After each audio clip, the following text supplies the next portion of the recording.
स्वागत है आप सभी के पसंद यूट्यूब चैनल राय एजुकेशन में। सभी मित्रों को सुप्रभात है। Very good morning to all of you. आज के मॉर्निंग सेशन में आज के प्रमुख अखबारों से कई महत्वपूर्ण अपडेट को कवर करेंगे, जिनमें उत्तर हजार भर्ती से संबंधित कुछ प्रमुख अपडेट को कवर करेंगे। जैसे आवेदन करते समय योग्यता न रखने वालों को नियुक्ति का कोई अधिकार नहीं है, हाईकोर्ट ने एकदम स्पष्ट बोला है। और एकदम स्पष्ट ये भी बोला है, जो संशोधन को लेकर बात की जा रही थी कि आवेदन में त्रुटि करने वालों के प्रत्यावेदन पर विचार करने का निर्देश दिया गया है। इसके अलावा कुछ और अपडेट है। ऑर्डर संबंधित जो कॉज लिस्ट कई डेट की जारी हुई है, तो विपक्ष की तरफ से जो तर्क निकाल कर आ रहे थे या जो कॉज लिस्ट ट्रेवल कर रही थी, उससे संबंधित कुछ महत्वपूर्ण बातचीत करनी है। इसके अलावा बीड में प्रवेश और परीक्षा की नई गाइडलाइन जारी कर दी गई है। सुप्रीम कोर्ट ने कल एकदम स्पष्ट कहा, जो मैंने आपको कम्युनिटी में शेयर किया था और आपने न्यूज़ भी देखा होगा, कि बिना अंतिम वर्ष की परीक्षा दिए डिग्री नहीं मान्य होगी, ना डिग्री आपको मिलेगी। सबसे इम्पॉर्टेंट बात ये सुप्रीम कोर्ट ने यूजीसी को गाइडलाइन और यूजीसी के पक्ष में ये बात रखते हुए कहा है कि अंतिम वर्ष की प्रवेश परीक्षा, अंतिम वर्ष की जो परीक्षाएं हैं आपके महाविद्यालयों की, विद्यालयों की, उनको कंप्लीट कराकर ही आप डिग्री दे सकते हैं। तो चलिए, इनके अलावा कुछ और महत्वपूर्ण शिक्षा विभाग से जुड़ी अपडेट को कवर करेंगे। चलिए वीडियो शुरू करते हैं। तो बात प्रारंभ करेंगे 69,000 भर्ती से। आवेदन में योग्यता, जो संपूर्ण योग्यता मांगी जाती है, तो आवेदन के समय योग्यता न रखने वाले को नियुक्ति का अधिकार नहीं है। हाईकोर्ट ने एकदम स्पष्ट कहा सहायक अध्यापक भर्ती परीक्षा 2019 के मामले में। इलाहाबाद हाईकोर्ट ने कहा कि आवेदन के समय योग्यता न रखने वालों को नियुक्ति पर विचार किए जाने की मांग करने का अधिकार नहीं है। कोर्ट ने सहायक अध्यापक भर्ती में आवेदन के बाद बीटीसी कोर्स पूरा करने वाले याची को राहत देने से इनकार करते हुए याचिका खारिज कर दी है।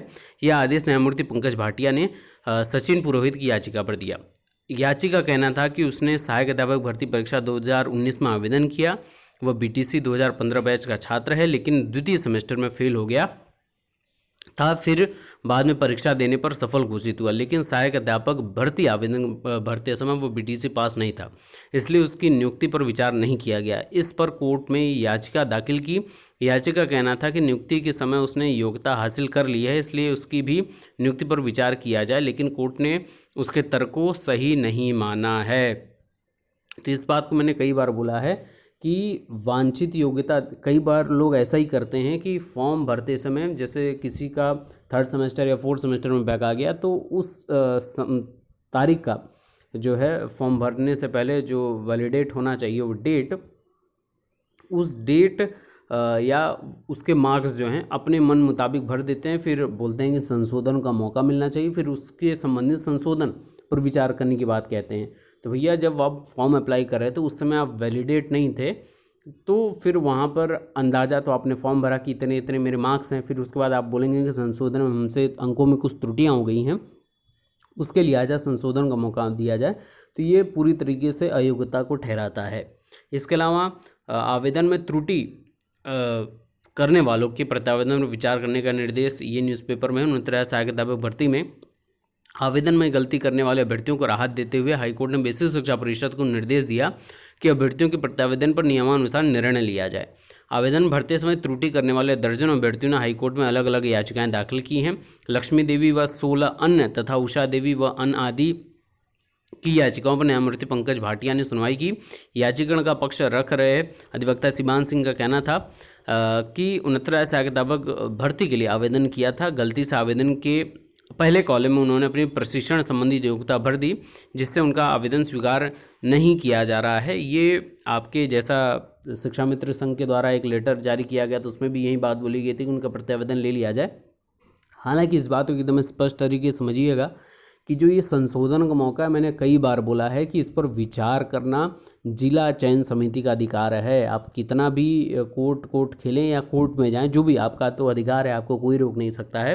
लेकिन संशोधन से संबंधित एक बात याद रखिएगा, जो संशोधन, एकदम स्पष्ट तरीके से बोल रहा हूँ, जो भी संशोधन मेरिट को इफेक्ट करता है वो किसी भी दशा में मान्य नहीं होगा, पहली बात। दूसरी बात, मेरिट के अलावा जो भी संशोधन होगा, नाम में त्रुटियां हैं, एड्रेस में त्रुटि है, आपके सर्टिफिकेट नंबर में त्रुटियां हैं, तो जो मेरिट को ना इफेक्ट करने वाले संशोधन होंगे उस पर विचार किया जा सकता है। ये जिला चयन समिति तय करेगी। और पिछले वर्षों में पिछली भर्तियों में ये देखा गया है कि मेरिट को जो चीज़ें इफेक्ट ना करती हैं उसको मौका दिया गया है। इस बात को बहुत अच्छे से समझिएगा। करना आपको यही है कि सिर्फ और सिर्फ अपने डॉक्यूमेंट के साथ एक एफिडेविट त्रुटि सुधार वाला मेंशन करा लीजिए, नोटरी से बनवा लीजिए अपना एफिडेविट, और उसमें ये कॉलम मेंशन करा दीजिए कि सारी चीज़ें सही है लेकिन मेरे डॉक्यूमेंट में फलानी चीज़ की त्रुटि हो गई है और इसका जो सही चीज़ है वो ये है और मेरे पास ओरिजिनल डॉक्यूमेंट है जो आप काउंसलिंग के समय उसको पेश कर सकते हैं। तो ये सारी चीज़ें आपके पास होंगी तो आप खुद ब खुद वैलिडेट हो जाएंगे। बाकी 1 तारीख की जो कॉज लिस्ट है उसमें ये बोला जा रहा है कॉज लिस्ट में कि आपके मोहन सर जो हैं वो सीट नहीं हो रहे हैं या बैठ नहीं रहे हैं, और 4 तारीख की जो कॉज लिस्ट है उसमें Mohan sir, Lalit sir, Vineet Saran sir तीनों जज आपस में बैठ रहे हैं, लेकिन उसमें केस मेंशन होने की अभी बात निकल कर पुष्टि नहीं हुई है। हालांकि अभी सप्लीमेंट्री लिस्ट है और इम्पॉर्टेंट बात यह है कि ऑर्डर मैक्सिमम जगह आपको सप्लीमेंट्री में ही देखने को मिलती है। दूसरी इम्पॉर्टेंट बात कि अभी वेट करते रहिए, जैसे ही कुछ होगी इसके आसपास की संभावना होगी हम आपको तुरंत इसमें प्रोवाइड करते रहेंगे। दूसरी इंपॉर्टेंट बात, जो पीएच का आरक्षण मामला था सरकार की तरफ से उसमें काउंटर दाखिल किया गया। सरकार ने उसमें एकदम स्पष्ट बताया कि 4% का आरक्षण दिया गया है, जो 3% हल्ला हुआ है और हर तरीके से भर्ती को फंसाने का काम किया जा रहा है हर मुद्दे पर, है ना। तो उसमें स्पष्टीकरण दिया गया है कि चारों कैटेगरी को जो पीएच की हैं 1% दिया गया है। हालांकि ये भी एकदम स्पष्ट सरकार ने बोला है कि चौथी श्रेणी में 1% सीटें नहीं भर पाई, इसलिए बचा हुआ जो 1% है बाकी की 3 श्रेणियों में बांट दिया गया। ये सबसे इंपॉर्टेंट बात है। सरकार को अगर नहीं करना होता तो ये 1% जो सीट है वो बचा ले जाती और किसी और विशेष वर्ग को जो टैग लगाया जा रहा है उस विशेष वर्ग को दे देना चाहिए था, लेकिन सरकार ने एकदम स्पष्ट तरीके से ये नहीं कहा। उन्होंने एकदम स्पष्ट बोला है कि 1% जो सीटें बची थी बाकी की 3 श्रेणियों में उसको बराबर बराबर बांट दिया गया है। और इस केस को खारिज करने के ऊपर उन्होंने स्पष्ट बोल दिया है कि इस केस में कुछ है नहीं, हमने स्पष्टीकरण पन्ना दे दिया, काउंटर दे दिया गया, इस केस को खारिज कर दिया जाए। दूसरी महत्वपूर्ण बात, आरक्षण संबंधित जो प्रावधान है या एमआरसी संबंधित जो भी चीज़ें हैं सरकार उसको जस्टिफाई, उसको क्लेरिफाई बिना किए आगे भर्ती प्रक्रिया तो बढ़ेगी नहीं, क्योंकि आप सभी को पता है आयोग को स्पष्टीकरण देना है, आयोग को संतुष्ट करना है। दूसरी इम्पॉर्टेंट बात इस पर अगर मैं कहूँ तो सरकार उम्मीद के अनुरूप जो संभावना है कि ऑर्डर का वेट करिए, ऑर्डर से संबंधित जैसे ऑर्डर आ जाता है उसके बाद तुरंत आयोग को संतुष्ट करके भर्ती प्रक्रिया आगे बढ़ेगी। कल सुप्रीम कोर्ट का बड़ा ऐतिहासिक फैसला था यूजीसी के पक्ष में कि बिना परीक्षा प्रोन्नत नहीं होंगे अंतिम वर्ष के छात्र। 30 सितंबर तक करानी होगी विश्वविद्यालयों की सभी परीक्षाएं। 6 जुलाई को यूजीसी ने जारी किए थे परीक्षा को लेकर दिशा निर्देश। अब सबसे इम्पोर्टेंट बात यह है कि सरकार दलील ये दी जा रही कि सरकार ने कोर्ट में कहा था कि परीक्षा कराना ही छात्र हित में है। सॉलिसिटर जनरल जो तुषार मेहता हैं उन्होंने यूजीसी का पक्ष रखते हुए कहा कि इस मामले में नियम बनाने का अधिकार यूजीसी के पास है, और इसमें स्पष्ट कहा सुप्रीम कोर्ट ने कि यूजीसी का एकदम स्पष्ट है कि आप भर्ती प्रक्रिया अंतिम वर्ष की परीक्षाएं कराकर ही बिना प्रमोट नहीं किया जा सकता बिना परीक्षाओं के। और इसके अलावा जेई और नीट पर भी कई बड़े सवाल उठ रहे हैं। हालांकि सुप्रीम कोर्ट ने उसमें भी एकदम स्पष्ट कहा है कि गाइडलाइन जो है वो अपने अपने प्रदेश की सरकारें उस पर अपना गाइडलाइन जारी करेंगे। हालांकि कई प्रदेश ऐसे हैं जिन्होंने इसका विरोध किया है। इसके अलावा बिना परीक्षा डिग्री नहीं मिलेगी, एकदम स्पष्ट कहा है। राज्य और विश्वविद्यालय अंतिम वर्ष की परीक्षाएं लिए बिना छात्रों को प्रोन्नत नहीं कर सकते हैं। इसके अलावा बीएड में प्रवेश और परीक्षा के लिए नई गाइडलाइन जारी। पढ़ाई के 200 दिन पूरे होने पर वार्षिक परीक्षा करा सकते हैं विश्वविद्यालय।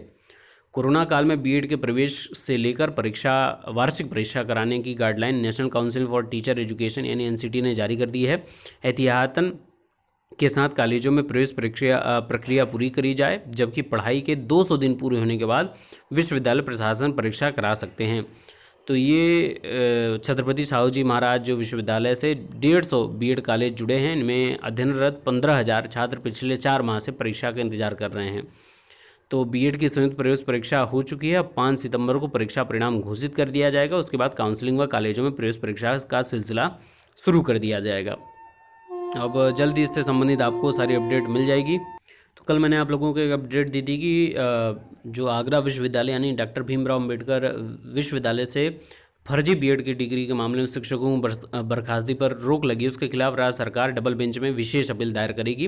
प्रदेश में अंबेडकर विश्वविद्यालय से फर्जी डिग्री मामले में 800 शिक्षक अब तक बर्खास्त हो चुके हैं और आगे भी उस पर कई लोगों के खिलाफ कार्रवाई की जाएगी। हालांकि इसके संबंधित कल मैंने अपडेट दी थी कि एक 2015 में वर्ष में एक नियुक्त हुए शिक्षक ने इसके खिलाफ दायर किया था याचिका। उन्होंने एकदम स्पष्ट कहा था कि सिंगल बेंच में आरोपी घोषित होने के बाद डबल बेंच में मुझे राहत मिली है, तो बर्खास्तगी का जो फरमान है उसको हटा दिया जाए। उसी के खिलाफ राज्य सरकार यहाँ पर आगे बढ़ रही है। बाकी के लेटेस्ट अपडेट के लिए बने रहिए। Best of luck. Thank you so much.